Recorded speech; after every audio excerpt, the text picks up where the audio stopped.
সব মামলা থেকে জামিন পেলেন স্বরূপ বিশ্বাস। মঙ্গলবার নিউ আলিপুর থানার মামলায় জামিন হয় তার। শ্লীলতাহানি, তোলাবাজি সহ একাধিক মামলায় অভিযুক্ত ছিলেন রাজ্যের প্রাক্তন মন্ত্রী অরূপ বিশ্বাসের ভাই স্বরূপ বিশ্বাস। নিউ আলিপুর থানায় স্বরূপের বিরুদ্ধে গুরুতর অভিযোগ করেছিলেন এক মেকআপ আর্টিস্ট। যদিও সোশ্যাল মিডিয়ায় পোস্ট করে তিনি জানিয়েছিলেন উনি সরাসরি স্বরূপ বিশ্বাসের বিরুদ্ধে অভিযোগ করতে চাননি।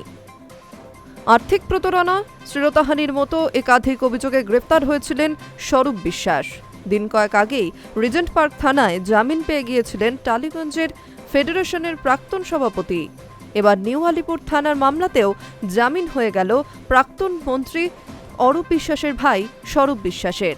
দুটি থানা মিলিয়ে তার বিরুদ্ধে মোট 5টি মামলা দায়ের হয়। নিউ আলিপুর থানার আর্থিক প্রতারণা ও অস্ত্রশস্ত্র আইনে জেলে ঢুকতে হয় স্বরূপ বিশ্বাসকে। গত 4 জুন তাকে গ্রেফতার করেছিল পুলিশ। 2 মাসেই সব মামলা থেকে জামিন পেয়ে যান তিনি।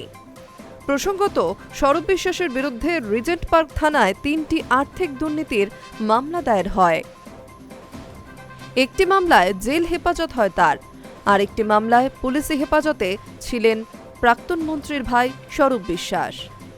একে একে সব মামলা থেকেই মুক্তি। এবার জেল মুক্তি কি সময়ের অপেক্ষা, সেই প্রশ্নই উঠছে। অর্থাৎ 2 মাসের মধ্যে শ্লীলতাহানি, তোলাবাজি সহ একাধিক মামলায় অভিযুক্ত রাজ্যের প্রাক্তন মন্ত্রী অরূপ বিশ্বাসের ভাই স্বরূপ বিশ্বাসের জামিন মিলল।